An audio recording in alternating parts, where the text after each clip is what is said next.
I'm Alex Ample from the Mayor's Office. I'll introduce Mayor O'Connell in just a second. We'll also hear from Director Chief William Swan from the Nashville Fire Department, Teresa Broyles-Applin from Nashville Electric, and we've got some other partners in the room, which the Mayor will introduce as well. Thanks, Alex. I want to first thank Eric Workman for being here to assist with American Sign Language interpretation of this event. Alex mentioned Director Chief William Swan, who's heading up our OEM effort. We've also got Assistant Police Chief Mike Hager.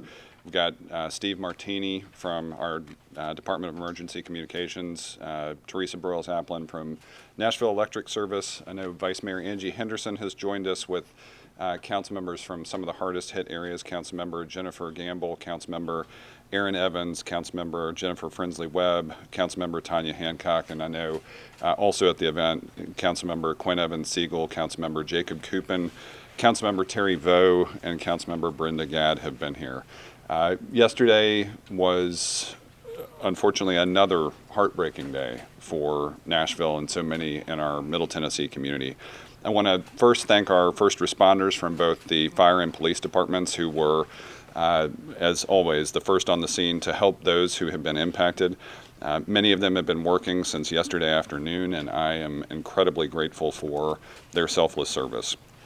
With daylight revealing the extent of the damage in the northern parts of Davidson County, we have turned our attention to helping the people that have been impacted. So I'm also grateful today to be joined by Hal Cato from the Community Foundation and Brian Hassett from United Way. They have been trusted partners to the city, and both have established funds that Nashvillians and others can donate to and ensure that generosity provides the most help it can. So I would encourage those who want to participate in the assistance and recovery effort to visit NashvilleResponds.com. From there, you can both request assistance and also make donations and volunteer. The Red Cross is running a shelter for people who have been displaced by the tornado from their homes at Isaac Litton Middle School. If you need a place to go, please make use of the resources there. You can also dial 1-800-RED-CROSS to request assistance. We have been working very closely with Nashville Electric Service. They are still trying to restore power to 26,000 Nashvillians. Their crews have been working around the clock to get impacted Nashvillians back online as quickly as they can. In total so far, our responders have identified 22 structures that have collapsed as a result of the storm, and countless others have sustained significant damage. When I leave here this morning, I'll be heading to several parts of the county to explore how bad the damage was and talk with Nashvillians about how we can help. I've already been over visiting with people in the community off of Nesbitt Lane earlier this morning, but we know that there are people in need throughout the city. I'm going to turn the podium over to Director Chief Swan to provide more details, but before I do, I want to express my own personal gratitude. Nashville is a place where when we face adversity, the community always steps up, and we have seen that. The amount of personal outreach that I've had from individual residents, from corporations, from nonprofits, from people at the state and federal level has just been astonishing. I want everyone that has been impacted by the storm to know that we are here for you too. The mayor's office and the entire metro government are here to work with you. And while the days and weeks ahead will be challenging, we will respond. We will be with you. And now I'll hand it over to Director Chief Swan. Thank you. So good morning. So as the mayor stated, a lot of great work from public safety and so many other partners to manage the storm that we encountered yesterday. From my standpoint, we're going to talk a little bit about safety. Please be aware that there is still a significant risk of debris in unstable structure areas. It is critical that you exercise extreme caution when you navigate through affected areas and avoid entering any building or structures that appear to be damaged or unstable. Your safety is our top priority, and we urge you to report any hazardous conditions to our local authorities through 911. Also, as the mayor stated, we've got a lot of partnerships. We want to really appreciate our VOAD has been activated as well with their help with the volunteer state, getting a lot of volunteers out so we can start to rebuild and remove debris and help in that area. But we want to assure you that we're working to try to restore everything to somewhat of a normal. Our dedicated teams are assessing damage and they're coordinating resources and providing assistance to those in need. We are committed to support and make sure that we do everything we can do to get people in a safe area and then also to remove debris and get things moving back to a normal state. Please take common sense. We know that there are still a lot of traffic lights out, and if you come to a traffic light and it's not working, it's a four-way stop. I say that because we've had a lot of complaints and people concerns. Also, I'm proud to say that from our DEC side, all the calls that came in yesterday, well over 400 calls that was responded by our first responders. Great work all the way around. Also, we appreciate Metro Schools assisting us to have a place for a shelter. Again, as the day go on, we may have to make adjustments. So we ask everyone's patience when it comes to this. As things come across our table, we will handle it and deal with it. We've been here before. We know that we work strong together, and that's what we expect in this situation. So thank you.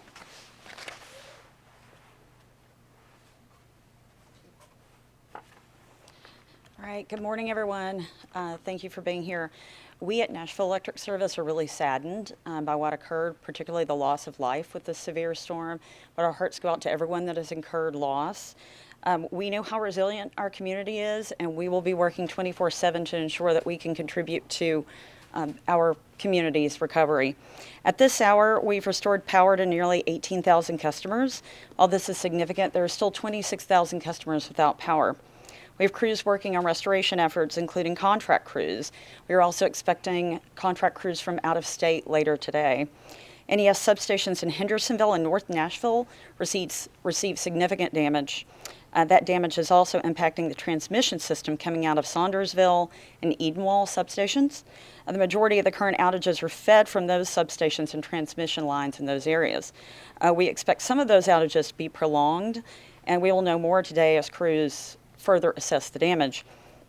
We don't have an estimated restoration time, but we do know that the outages in the Hendersonville area will be prolonged. That area has extensive damage, and some customers will experience outages lasting potentially days, not just hours. There are many poles down all across our system, particularly in those concentrated areas. And just a reminder, if you see a down line, do not touch it. It could be live. We don't know, but it could be live and carry an electric charge. Stay away and call 911. Our top priorities are to our customers and getting everyone restored. We assure you we will do everything we can to restore quickly. That's all I have. Thanks, Teresa. With that, take any questions that you've got. I'd like to ask about an explosion that seemed to be captured by a number of cameras, including TDOT. There's been some speculation that it was a substation. Could you elaborate on that at all? Does anyone have any information? I will tell you that we did have extensive damage, including some equipment that had certainly been on fire. We have not confirmed that that was due to our equipment. We clearly are more focused on just getting power restored at this point, but we do have reason to believe that could be our equipment that was videoed there. That gives you a good idea of the extent of damage that we're dealing with at some of these substations. We do plan to release photos of some of the damage, including the photos of that equipment, today or tomorrow, whenever our communications team can get that out. What's the process of when you have a substation like that damaged to restore it? Is it repair there? Is it bringing in from other areas? How does that work? We typically would try to bring, if we have a damaged piece of equipment, we would typically try to bring in a new piece of equipment and just replace it if we have a piece of equipment to replace it. In some cases, it could be large power transformers, and those have long lead times. You don't always have a ton of those sitting around. We do have the ability to restore those and repair some of the equipment. Some of the things that are burned, I don't see that you can, or that are wrapped around things, you can't easily restore those, but we can replace them. So our teams are working really hard, and we have a lot of damage at the north substation, including to the control building. That's the one where the fire was theoretically filmed. And that one will take a little bit of time. We're hoping to have people back on in that area pretty quickly. We were able to feed some of those customers from another area. The ones directly around it are relying on that substation to get back up. Do you have an early damage cost estimate? We do not. We won't have cost assessment until after we're done. It's just we throw everybody at it and get the equipment fixed and lines fixed and contractors in here and whatever we need to do, and then we evaluate our impact. And with any, we would be hopeful we could get a FEMA declaration to assist us too. Add to that. Steve, following up on that, that was part of what last night's assessment was, even before we were able to be on the ground during daylight, was we knew that damage was extensive enough that this was a likely disaster declaration scenario, and that is why we did the state of emergency, because we will be coordinating with TEMA and FEMA partners, very likely expecting some kind of declaration. Can you elaborate what the state and then federal process would be from here? So we have been in contact with TEMA already, and we have also been in contact with the governor's office. We have Ray Render is here from Congressman Rose's office in areas that were pretty hard hit. So we have maintained a level of contact with congressional representation as well as state executive and TEMA representation. And I believe FEMA will get involved at some point, but we have to wait. We're kind of submitting details into all the appropriate channels and waiting on responses. And a little bit more in the weeds with that. So basically what normally happens, we'll make an assessment, which we're doing now, as far as Davidson County. Now this number fluctuates, the number changes, but it'll be close to $3 million as far as us trying to calculate how much damage is for Davidson County. And then when it goes to the state, it may be around 12 million. That number changes. But again, as the mayor stated, I know the governor is making his assessment starting I guess in the next hour.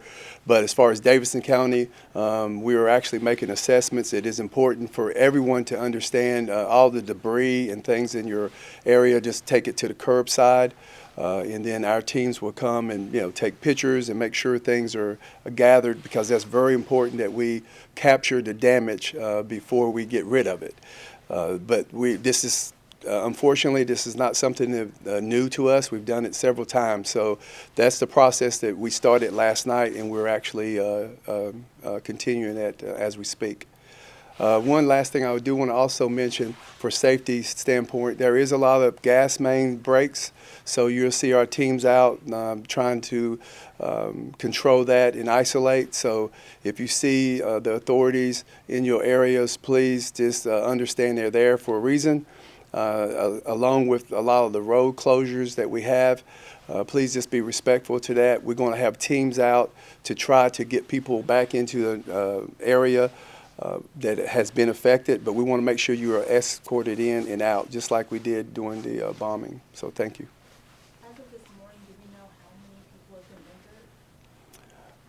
been injured? I can get back to you on that, because we know, of course, the 3 fatalities that we had, and we did have a number, but I'm sorry I don't have that, but I can get that back to each one of you guys. Any idea if schools will be closed tomorrow?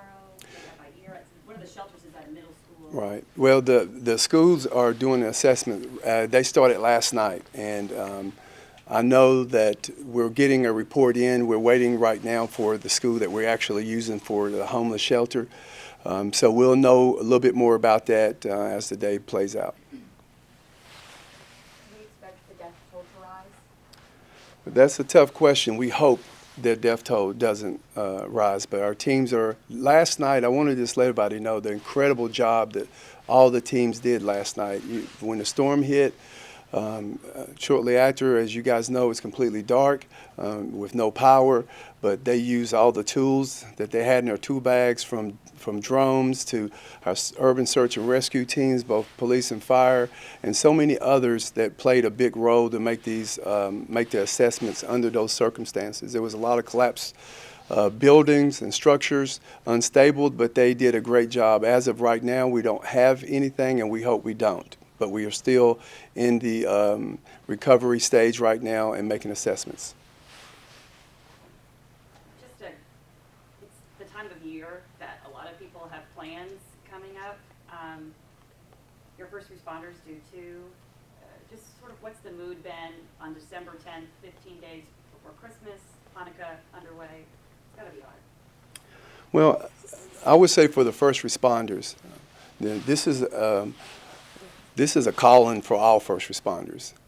Again, I think when you look back through the history, our job is to protect and serve and make sure that we make things as best as we can. Of course, we know that during this season, during this time, just of the nature of close to Christmas and other celebrated holidays, that it does, I think from our standpoint, we think more of our citizens and what they're going through.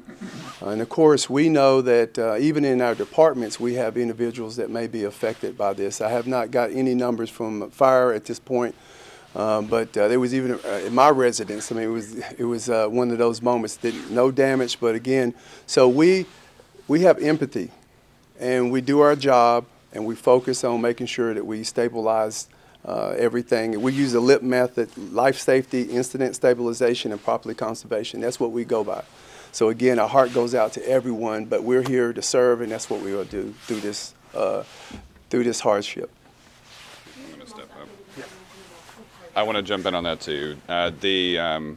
I'll say the mayor's office staff, we've tried to be very clear about there will be times where we get a 3 a.m. call, and this is something, I think last night was very much about that. When I came into the Emergency Operations Center last night, there was a member of the Metro Nashville Police Department who was here and talked about that call rotation and how he had looked forward to December and looked at the forecast, and it didn't seem like we were going to have a lot of severe weather while he was on call, and then this happened. But he was also so committed to it, and I think that kind of thing speaks to the level of commitment of our first responders. But it's not just them. It's the NES crews. It is the Nashville Department of Transportation crews. It is the people that are the call takers, part of the dispatch process, because they all are part of it. And I think the fact that there is a willingness for people to have family and holiday schedules disrupted speaks to how much we care about one another.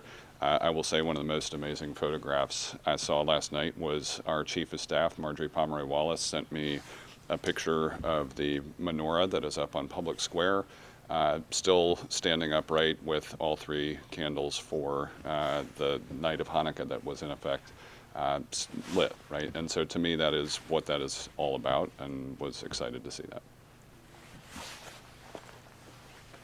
I was just going to ask you the most updated numbers available for the number of people who have been displaced, or the number of households that have been displaced with the structures down in Davidson County? Well, currently we have 25 that are at the shelter, but again, we expect that number to increase. But the message here is, if you need help or you need assistance, to call Red Cross, and then if you need transportation to that shelter, we'll make sure we provide that for you. One other thing I'll note is, while it is bright and sunny outside right now, we know that a cold snap is happening tonight, and so the Office of Homeless Services and Metro Social Services have announced that we will be activating the emergency shelter there. So for Nashvillians already experiencing homelessness, that will be available as an option. But I do think, to Director Chief Swan's point, the number of people impacted who may be in their home potentially, but not have power restored, will still be in a state where they may not have access to reliable heating, right? And so having use of that Red Cross number is going to be particularly important. So again, 1-800-RED CROSS, and they can direct anybody in the region to one of the shelters that's active. So we had a preliminary conversation with the Weather Service about what a preliminary estimate on the size of the tornado was? We're actually gathering that now as we speak, just to find out, again, what type of tornado it was, and we'll get that information out hopefully soon, and share it. I mean, I think that's on everybody's mind. It was on mine last night. Everybody wanting to know again the degree. We see the devastation that it caused, so I'm not going to speculate what it is, but as soon as we get that, we'll make sure that we get that out to you guys. Any other question? I'll leave one final comment.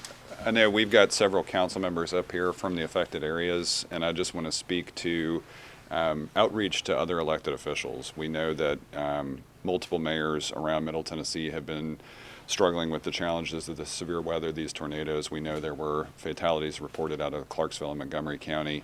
I will say I have been so impressed by watching our Metro Council members, our state representatives and state senators, the congressional delegation, the level of support that we've had coordinating with the mayor's office, with the Office of Emergency Management here in Metro, should give Nashvillians and Middle Tennesseans confidence at the level of commitment. And then the staff response, I can't say enough good things about everyone's level of commitment. So again, we know it's the holidays, and I will say that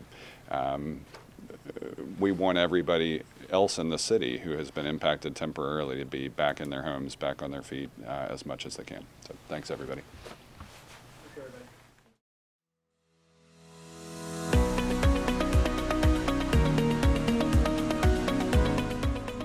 This has been a service of the Metro Nashville Network.